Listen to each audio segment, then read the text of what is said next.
Bonjour à toutes et à tous, bienvenue dans le podcast La Sueur, salut Big Rusty. Ça fait plaisir Big Rusty qui était sur site hier lors du PFL Paris, victoire éclair, donc vous le savez je pense.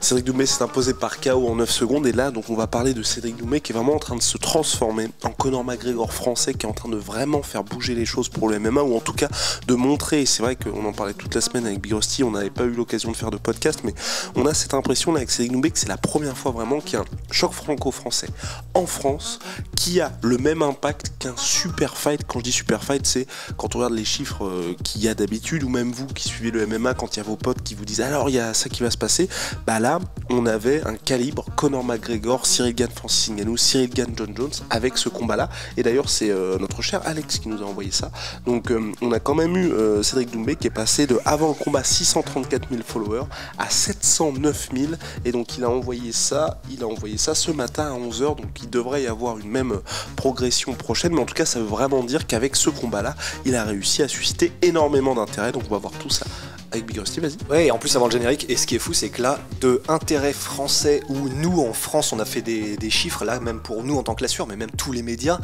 monstrueux, et même voire plus monstrueux que des plus gros chocs comme t'en parlais, internationaux. Mais là, avec cette victoire qui a été reprise par tous les médias du monde, là, il y a moyen que ça dépasse la France et que ça devienne un phénomène mondial, quoi. Un phénomène de société. Cédric Doumbé, c'est maintenant. Soit.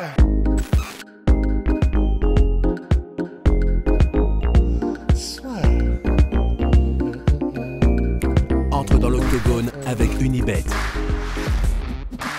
Qui sera le vainqueur du combat? En combien de rounds? Fais tes paris sur l'app numéro 1 et profite de 100 € de bonus sur ton premier pari. Donc alors oui, Big Rusty, je sais pas, moi j'en ai déjà parlé hier, donc parole à la défense. Ouh, j'ai pas encore écouté le podcast que t'as fait hier, mais... Ah non, mais en sens, j'ai déjà parlé de Cédric Doumbé, donc je sais pas s'il y avait des petits éléments dont tu voulais qu'on parle en particulier, parce que là, nous, ce qui nous intéressait, c'était vraiment ce côté naissance d'une superstar, quelque part globale, qui fait que ça va être très intéressant pour nous la suite, et même avec Big Rusty, on en parlait ce matin, et je sais que vous risquez d'avoir des avis différents des nôtres là-dessus, mais on n'est peut-être pas intéressé pour nous à ce que Cédric aille dans le tournoi à 1 million, ou sinon limite directement qu'il aille en finale, quoi. Bah, en fait, parce que le truc, c'est que ce qu'on se disait en parlant ce matin autour d'un bon café, mais c'est que, bah, en fait, là, si on était le PFL, en vrai, là, t'as potentiellement une telle star et un tel... Vu ce qu'il fait à côté des combats, et donc maintenant, voilà, il vient de finir son intronisation en PFL en 9 secondes, mais surtout, vu ce qu'il fait en dehors des combats, le fait qu'il puisse parler anglais et que tous ces gimmicks d'avant-combat, il pourra potentiellement les faire avec d'autres adversaires en anglais pour un public anglais, etc. Mais en fait, on se disait... Au final, c'est presque un risque pour les PFL que de le faire rentrer dans le tournoi, tandis qu'ils pourraient faire ce qui a l'air d'être le cas pour Francis Ngannou qu'ils vont faire, c'est-à-dire que des super fights contre eux, donc des gars qu'ils recruteraient. Donc nous, on se disait, bah, on pensait à Masvidal parce que c'est le nom le plus frais et qui a le plus de résonance près des fans internationaux, et que surtout il est plus à l'UFC. Mais toi, tu parlais aussi du coup de Michael Venom Page. En gros, là, on était en mode, mais est-ce que finalement, là, c'est potentiellement une telle dinguerie médiatique, même internationale, Cédric Doumbé, qu'il n'aurait pas intérêt à le faire que dans des combats super fight où il maximise l'attention en le mettant face à des noms déjà connus du grand public. Parce que finalement... Ouais, parce que pour le coup, juste à vérifier, mais je suis quasi sûr que le PFL n'a jamais fait des chiffres comme ça dans toute leur histoire. Alors qu'on parle d'un événement français, du PFL Europe, et d'un gars qui n'est pas américain. Et pour vous dire, enfin là, de toute façon, vous l'avez bien vu probablement ce matin, mais tous les sites de MMA international, les chaînes YouTube d'analyse, de machin, de international parlent de ce chaos, alors qu'elles ne parlaient même pas forcément du combat avant ça.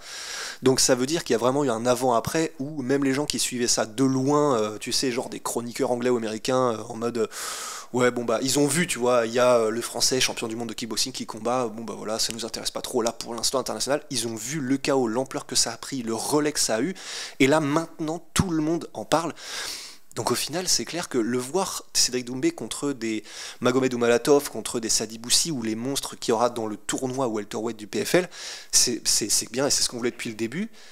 parce que du coup il y aura de l'adversité, il y aura enfin Magomedou Malatov là hier du coup j'ai croisé chez 3-4 personnes qui m'en ont parlé en mode ouais bon en fait apparemment quand le mec s'entraîne et qu'il est chez lui et que en fait c'est un monstre, vous n'êtes pas prêt. Donc tu sais quand t'as ce genre de bruit de couloir comme quoi bon ça va probablement être extrêmement compliqué et que le mec n'est connu de personne, c'est pas que ce serait dommage, ce serait le game, mais bah on a envie de se dire, là, vu ce qu'on tient, mettons Cédric que contre des noms ultra connus, quoi. Après à voir. En fait, là, c'est le truc où je suis partagé. Évidemment, là, le combat était en France. Déjà, voir ce que le PFL va faire ensuite de Cédric Doumbé. Quand je dis ce que va faire le PFL de Cédric Doumbé, c'est est-ce qu'ils vont continuer de le faire combattre en France au regard de ce qui s'est passé là où c'est difficile d'imaginer mieux et de plus d'intérêt que lui. Là, et il aurait pu remplir une salle de 40 000 places tranquille, je pense. c'est pour ça, il y a cet aspect-là. Et ok, il y avait l'histoire avec Fernand Lopez évidemment autour de Jordan Zebo, mais ce que je me dis, c'est qu'il a tellement réussi à susciter de l'intérêt avec ça, qu'avec aujourd'hui la principale menace du PFL, il peut réussir à faire un truc où les gens qui ne le connaissent pas, ni d'Eve ni d'Adam, cette menace venue de l'Est, il peut réussir à faire quelque chose où directement tout le monde va être pris d'intérêt par ça et se dire ah ouais, ok, il faut que je regarde ça. Parce que pour le coup, là tout ce qu'il a fait, Cédric Doumbé, c'est lui qui a créé toute cette com. Donc s'il commence à sortir pour le coup des vidéos et de dire bah écoutez les gars, depuis le début j'avais expliqué que Jordan c'était le combat où j'avais le plus de pression, que le combat où sportivement c'était celui où justement c'était le plus chaud, le premier contre Nicky Holzken, mais là c'est vraiment là où je joue tout, et dès le début de la com, enfin en tout cas dès le début de l'annonce du combat, il dit ça,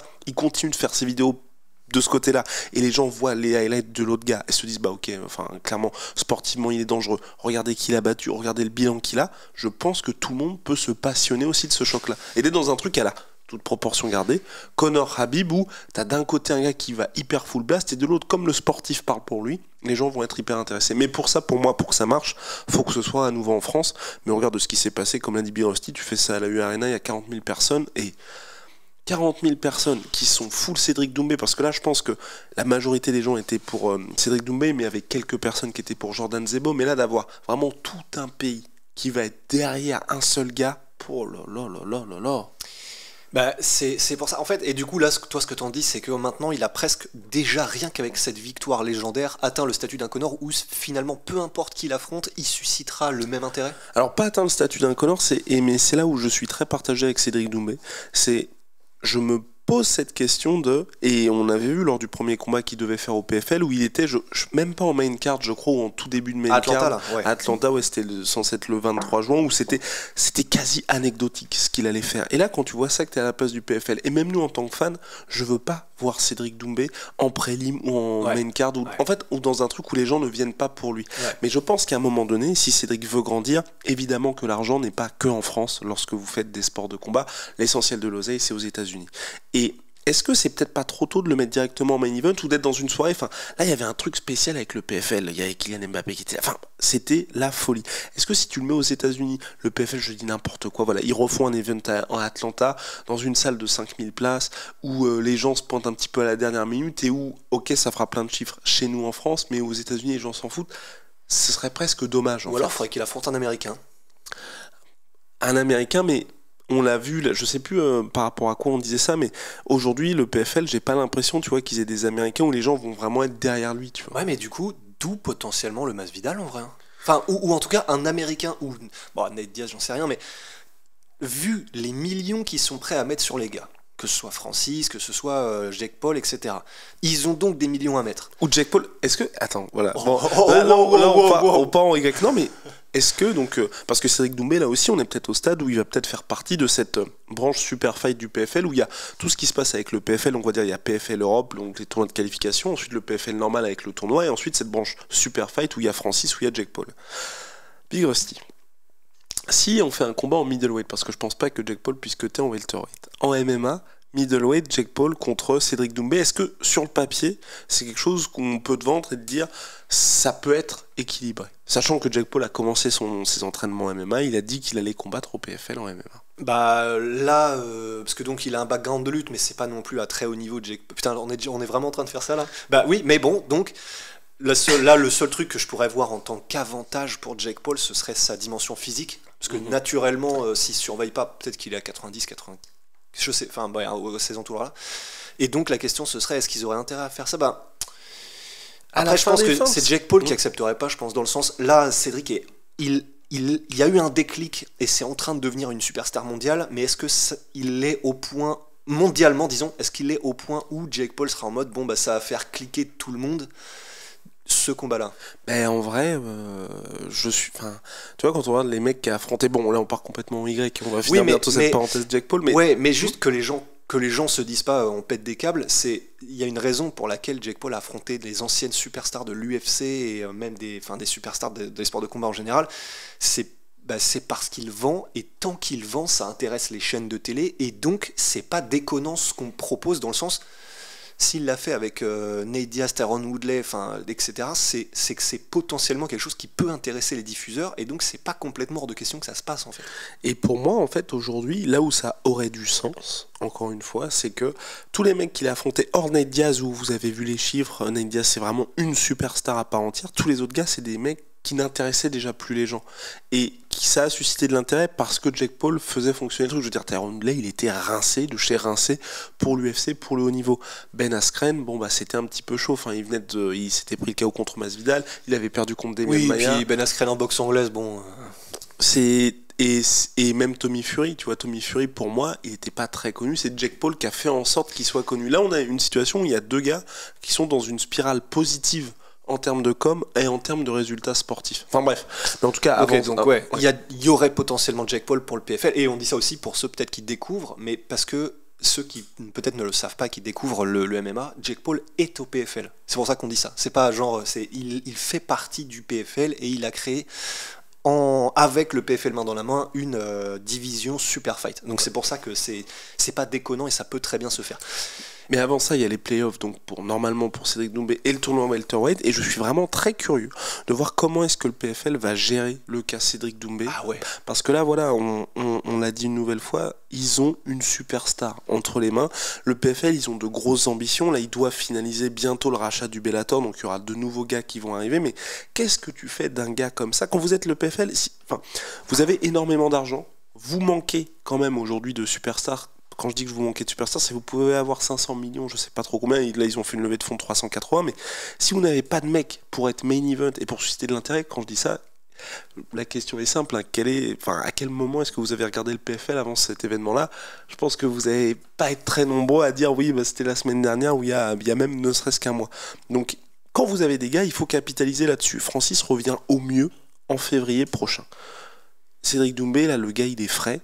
Qu'est-ce que vous faites? Et je pense que moi, oui, les playoffs, ça peut être bien, mais soit tu changes un petit peu le roster pour faire en sorte que ce soit un petit peu bling-bling. Enfin, en fait, en soi, être dans une situation où tu arrives, et c'est ce que le Bellator n'a pas réussi avec Big Rusty, on se disait les mecs sont maudits, c'est être dans une situation où tu signes une star, la star là a validé ses débuts, et à chaque sortie, faut réussir à faire l'événement. Ouais. Mais c'est compliqué aussi parce que là, quand on regarde ce que Cédric Doumbé arrive à faire, c'est compliqué de créer l'événement à chaque fois si tu peux pas avoir même un semblant d'histoire avec les mecs, parce qu'on l'a vu, le format playoff il est hyper bien, mais je pense que les limites de ce format playoff, c'est que tant que t'as pas justement atteint ces phases finales, c'est comme quand vous regardez la NBA, quand vous regardez les sports américains, quand vous n'êtes pas en playoff, c'est entre guillemets un combat parmi tant d'autres, un match parmi tant d'autres. Et encore une fois, parce qu'en fait maintenant je me dis probablement qu'il y a des gens qui vont découvrir en même temps le sport, etc. Quand on parle de playoff, etc., c'est parce que à l'UFC en fait vous avez un système où tout le monde peut affronter tout le monde. En fait c'est une espèce de poule géante. Au PFL ils ont créé un système où tu as d'abord un espèce ils font des combats de poule et ensuite ça va dans une phase finale avec des demi-finales, les finales, etc. Et c'est pour ça que donc Cédric Doumbé là qui est inscrit dans les playoffs, il aurait plusieurs combats avant de devenir champion potentiellement du PFL. Mais effectivement, sinon, t'as raison, au final, faudrait que le gars accepte, mais que ce soit Masvidal ou autre, faudrait qu'il le remplace effectivement par potentiellement le premier adversaire qui aurait pu affronter Cédric Doumbé, et que du coup, un peu comme le Strike Force quand il faisait des tournois à l'époque, où il y avait Fedor et puis il y avait Alistair Overeem dans le tournoi poids lourd. Fedor a perdu, Alistair Overeem n'était là que pour combattre Fedor, donc il s'est retiré du tournoi, et donc ils ont mis à la place Daniel Cormier, mais à la base, Overeem, lui, n'était rentré dans le tournoi que pour affronter Fedor. De la même manière, faudrait qu'il trouve les bons arguments, le PFL, mais pourquoi pas convaincre un gars d'arriver dans le tournoi en le mettant à la place directe face à Doumé, comme ça t'as un super fight pour commencer, mais ça reste dans le playoff. Et regardez comme c'est beau ces discussions avec Big Rusty, mais oui, Ah oui, j'avais même j'adore. pas pensé. Et pour moi, oui, en fait, ils doivent faire ça. Ils doivent faire. Et après, je sais pas comment ils peuvent, mais c'est leur problème, hein, on pose l'idée là. C'est vraiment C'est faire. un problème, ça. Exactement, c'est faire un peu comme ce que faisait, c'est ce que t'as dit, le Strikeforce, même là, le Bellator et le Rising il y a en ce moment, c'est vraiment d'avoir un tournoi séparé en mode All-Star. Ou pour le coup, et là ça aurait du sens, tu prends le champion du Bellator, c'est Amosov. Ouais, tu prends Amosov, tu prends MVP, tous les mecs là, et je pense que c'est pas compliqué de réussir à avoir 8 mecs stylés, et tu fais un tournoi entre les. Et tu fais même pas, pour le coup là, je ferais même pas de playoff. Parce que s'il y a trop de risques que les mecs s'entretuent mais se blessent et tout, tu fais juste un tournoi en mode quart de finale, demi et finale. Et tu mets tournoi All-Star Welterweight, et là je pense que tous les soirs c'est une folie. Chaque événement, tu fais 2 combats, comme ça en plus tu milques bien le truc. Tu fais les face-off juste après, et on peut être dans vraiment quelque chose qui puisse, porter le MMA, et 2, porter le PFL même au global. Ah ouais. Ouais. Là, et puis en plus de ça, c'est vrai que même en termes de com, ce serait tellement dingue. Juste l'annonce du bracket et tout, ce serait fou. Ah oui, parce que là, Là, va falloir sortir les millions par contre, hein, du coup. Mais je sais même pas, parce que tu vois, enfin les mecs ils étaient au Bellator, hein. Donc ils étaient au Pour Bellator, Amosov, ils acceptaient, si le PFL signe le Bellator, donc là on parle de chiffres aujourd'hui, les chiffres qui sont sortis, on est sur du 500 millions pour acheter le Bellator. Je vois pas déjà à quel moment on paye 500 millions pour acheter le Bellator qui est en fin de vie littéralement, et je vois pas non plus pourquoi le PFL paierait 500 millions pourrait être un deal un petit peu comme si c'était passé, donc le Pride qui était une grosse organisation japonaise qui avait été rachetée par l'UFC. Ensuite l'UFC s'était rendu qu'en fait les contrats des combattants étaient quasi inexistants, donc en gros ils avaient acheté une coquille vide, et tu peux pas payer, je pense, 500 millions si t'es pas sûr que les mecs soient toujours sous contrat, tu vois. Parce que pour le coup, si le PFL vient à racheter effectivement le Bellator, mais que tu rajoutes les Yoel Romero, tu rajoutes les quelques, tu vois, même un petit Aaron Pico, tu vois, qui commence un petit peu, donc Aaron Pico c'était un énorme espoir du MMA. Quand il est arrivé, le gars, en gros, il aurait pu sur le papier faire les JO en lutte, les JO en boxe. Il a signé au Bellator. Malheureusement, direct, ils l'ont mis parce que personne voulait l'affronter, des gars qui étaient hyper chauds. Et donc, ce qui a fait que le gars qui avait une énorme hype, en gros, plus grand que le sport, si vous voulez, un petit peu déçu. Aujourd'hui, il revient très bien. Enfin, s'il signe tous ces gars-là, qui a toujours les contrats en place, moi, je suis assez optimiste pour l'avenir du PFL, tu vois. Après, est-ce qu'il y a suffisamment un gros roster au Bellator pour que ce soit une addition en mode c'était obligé, no-brainer? Mais tu peux faire au moins un événement par mois qui est stylé. Ouais. En fait, moi, c'est ça aussi la question que je me pose avec le PFL, c'est au moins réussir à régulièrement créer l'event. Mais est-ce qu'ils ont vraiment même besoin de faire ça, sachant par exemple Jordan Zebo, c'était un contrat d'un combat, c'était un one-shot. Et apparemment ils peuvent le faire avec absolument tout le monde. S'ils peuvent faire des one shot, ils peuvent très bien faire des trucs de 2 combats, ou alors c'est le contrat, tu n'es là que pour ce fameux tournoi All-Star, et du coup ils pourraient prendre tout le monde potentiellement s'ils arrivent à avoir des arrangements avec, par exemple le Rising et le Bellator, ils ont des arrangements, leurs combattants vont combattre chez l'un et chez l'autre. Si jamais ils arrivent à avoir des arrangements avec d'autres organes, UFC ce sera impossible parce que les contrats UFC c'est du béton, mais ils ont peut-être même pas besoin effectivement de tout ça, ils peuvent juste demander les gars qui sont soit en libre agent, soit à d'autres, tu vois, même des gars du One en vrai, hein. Si jamais il y a moyen, c'est pas une suffisamment grosse star. Je pensais à Solditch, mais c'est juste que c'est un monstre, mais c'est pas une grosse star suffisamment. Mais il y aurait qui, un welterweight potentiellement au One, ou enfin des gars qui prendraient en un seul combat, contrat d'un combat, et comme ça ils envoient le pâté sur un truc, ils le payent 500 000 ou quoi, et puis ça passe quoi. À voir. Non, je pense qu'ils vont essayer de sécuriser tous les mecs, à mon avis, pour essayer d'avoir des vraies histoires, et que, enfin, en soi, ce qui fait le succès de l'UFC aussi, c'est que, oui, c'est ce qui fait aussi que l'UFC est en procès aujourd'hui avec ses contrats, mais ce qui leur a permis de dominer autant, c'est qu'à partir du moment où vous signez avec l'UFC, les gars vous ont pour des années et des années. Donc je pense que le PFL aussi, même si ils payent certaines de leurs stars bien mieux que l'UFC, c'est aussi important, je pense, pour eux, tu vois, de se dire on a des gars sur lesquels on peut investir pour la suite. Mais bref, revenons au cas Cédric Doumbé. Voilà, tout ça pour dire qu'aujourd'hui je pense qu'ils sont dans une situation, ils vont se poser beaucoup de questions, parce que même tu vois Francis qui a tweeté en mode on se revoit l'année prochaine, dans le sens où je pense que Francis se dit je vais combattre à Paris. T'es à la place du PFL, mais ça c'est une vraie question qui est dure aussi, c'est vous êtes à la place du PFL, vous avez Francis qui est prêt, vous avez Cédric qui est prêt, Bah moi je sais pas si je fais combattre les deux sur la même carte. Parce que ok c'est trop cool pour les fans, mais tu sais que si tu mets Francis tout seul ou Cédric tout seul, tu sold out le truc. Problème de riche, mais ouais, c'est clair. Mais c'est marrant quand même du coup que c'est vachement intéressant que du coup le PFL ils aient tout ça en France. Là c'est en train de devenir, la France est en train de devenir leur booster Mario, c'est en train de devenir leur tremplin.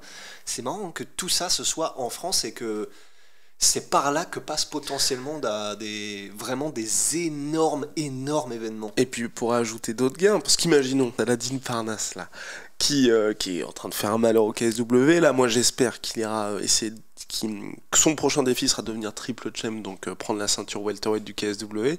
Une fois qu'il a fait ça, là, bon, il va pas monter en middleweight, encore que, on ne sait pas, mais bref, il aura vraiment fait, enfin, je vois pas ce qu'il peut faire de plus au KSW, peut-être un KSW Paris, mais ce sera vraiment tout, parce que, enfin, je veux dire, tu deviens triple champ, qu'est-ce que tu peux faire de plus? Bah, il peut très bien signer au PFL, tu vois.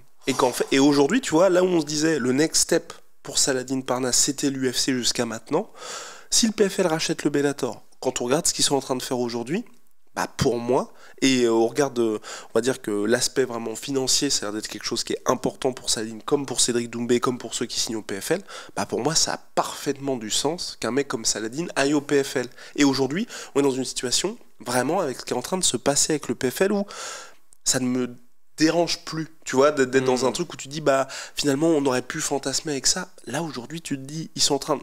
Comme tout est en train... Ah oui, voilà, c'est là où je voulais en venir. Comme avec Big Rusty, on a vécu quasi des traumatismes avec le Bellator où chaque fois qu'il prévoyait des trucs, que ce soit les pay-per-view, c'était quoi quand Fedor il y a eu le double KO contre Matt Mitrione, ou chaque fois qu'il se passait des trucs, les mecs étaient maudits. Là avec le PFL, on est dans une situation où on a l'impression que chaque fois qu'ils tentent des paris, ou en tout cas qu'ils font des events, là l'event il était pour Cédric Doumbé, pour le PFL, il fallait que Cédric Doumbé s'impose, c'est parfait pour eux. Donc ces petits coups du destin, vous voyez, où tout peut basculer d'un côté ou de l'autre, là ça a l'air de bien se passer. Bah franchement, s'ils ajoutent Saladin et ils ajoutent 2-3 mecs français qui en plus ont le potentiel, parce que pour moi un Saladin Parnasse peut devenir une star qui dépasse le cadre de la France, et quand je dis qu'il dépasse le cadre de la France, même de l'Europe, et donc intéresser les Américains, bah tu commences à avoir vraiment quelque chose qui est intéressant, et même sportivement, tu vois, il y aurait plus, enfin je veux dire, Aaron Pico contre Saladin, je suis chaud, tu vois. Oh bah oui, tous les jours. Mais même contre Pitbull, contre Pétis, enfin, tu vois, il y a pas mal de combats qui aujourd'hui, et quand je dis ça, c'est des gars qui sont signés aujourd'hui au Bellator, mais dans l'optique où le Bellator va être racheté par le PFL, ils seront tous amenés à se rencontrer. T'imagines un tournoi à 8 où il y a Saladin là-dedans, tu vois? Mais même Saladin contre Ousmane. Enfin non, mais il y a beaucoup de choses qui sont possibles, et aujourd'hui vous voyez tous les noms que j'ai mis là, c'est peut-être des noms qui sont connus des fans hardcore, mais vous n'avez qu'à regarder leur highlight, je pense que vous serez directement en mode ouh là ça peut être très beau. Et puis même un Aaron Pico Saladin, sportivement sportivement serait disputé, et je veux dire en termes de style, ça peut faire contender, tu vois, Fight of the Year easy, tu vois. Ouais, non c'est clair. Donc bref, ça pour dire que le PFL... Et on n'a même pas parlé de potentiellement un one-shot Cédric Doumbé-Baki. Hein. Oui, parce que oui, c'est ça. Là, on voit ça sur Internet pas mal. C'est sur Internet, putain, j'ai l'impression. Sur l'Internet Sur l'Internet, non, avec la DSL. Sur Twitter, en mode, et maintenant, quel est le prochain? Parce qu'on sait qu'il y avait les deux s'envoyaient des petites bastos à distance, Baïsangour Shamsudinov et Cédric Doumbé. C'est vrai que là, ce serait pas mal, où il y aurait encore cette histoire-là, en mode, là, genre, t'as pas réussi avec Jordan, c'est parti, genre, on sort l'artillerie lourde. Non, mais là... Ça pourrait, pas maintenant. Là, quand je dis pas maintenant, c'est que Baki, là, il a le titre à Arès. Une fois qu'il a obtenu le titre, pourquoi pas, tu vois. Pourquoi pas, mais voir aussi là où en est Cédric Doumbé. Quand je dis là où il en est, c'est s'il y a le tournoi, soit s'il y a le tournoi classique du PFL, s'il y a le tournoi superstar du PFL ou autre chose, peut-être qu'il sera pas disponible, mais ça serait intéressant aussi, parce que peut-être aussi qu'on s'enflamme un peu avec Big Rusty, c'est peut-être là la seule chose où je me dis... Qu'est-ce qui peut se passer, c'est que Cédric Doumbé, il n'est qu'à 5-0. Le combat contre Jordan, hyper impressionnant, certes, mais c'est un combat où, à part se dire que Cédric Doumbé, mentalement, clairement, le mec est insubmersible, on n'a pas appris grand-chose de ce combat-là. Donc c'est vrai que, pas y aller directement, et c'est peut-être pour ça aussi que le PFL, enfin, on va voir ce qui va se passer pour le PFL, mais il n'est qu'à 5-0, donc directement le mettre, face à des gars qui ont plus d'expérience que lui en MMA, ça pourrait peut-être aussi être compliqué, parce qu'on est dans une situation, on l'a dit à nouveau, pour le PFL, c'est hyper important que Cédric Doumbé continue à gagner. Ouais, complètement. Mais bon, là pour le coup, l'avant-combat serait passionnant parce que c'est ça aussi qui est... Si vous pensez que là il y a eu un avant-combat de fou, un Baki Cédric Doumbé, je pense que déjà là rien que ça, on n'avait jamais vécu ça en France. Là, mais personne n'est prêt parce que j'allais dire pour ceux qui ne connaissent pas Baki, mais je pense que tout le monde connaît Baki. Il répondra, il y aura du trash talk des deux côtés, il y aura une confiance des deux côtés. Les face à face, personne ne serait prêt. Ah non, ce serait C'est vraiment des problèmes de riches qu'on a. Hein. Ah oui, non, mais c'est à 100%. Non, mais c'est, voilà, on est dans une situation où là, on a notre Conor McGregor français. Ce n'est que le début de l'histoire. Mais quand on dit Conor McGregor français, aujourd'hui, c'est au niveau de l'impact. Bien évidemment, pas sportivement, les gars, parce que j'ai vu quelques commentaires qui étaient en mode Conor, il a battu José Aldo. Non, là, on parle juste en termes d'intérêt que Cédric Doumbé arrive à générer. Chaque chose en son temps. Vous inquiétez pas, quand il y aura des grosses perfs, on en parlera aussi. Quand je dis grosses perfs, c'est titre au PFL ou ailleurs, ou en tout cas face à des adversaires qui sont calibre top monde, tout simplement, pour Cédric Doumbé. Mais là, c'est hyper impressionnant ce qu'il arrive à faire aujourd'hui, à suivre pour Cédric Doumbé. Mais vraiment, il y a tellement de choses qui sont possibles aujourd'hui. Et ça aussi, pour ceux qui découvrent le MMA, ne soyez pas surpris non plus. Enfin, c'est un sport où, à partir du moment où vous arrivez à susciter de l'intérêt, tout est possible. Quand je dis que tout est possible, c'est s'ils veulent le PFL demain, ils peuvent très bien faire Cédric Doumbé contre MVP, par exemple, pour un titre au PFL, titre inaugural.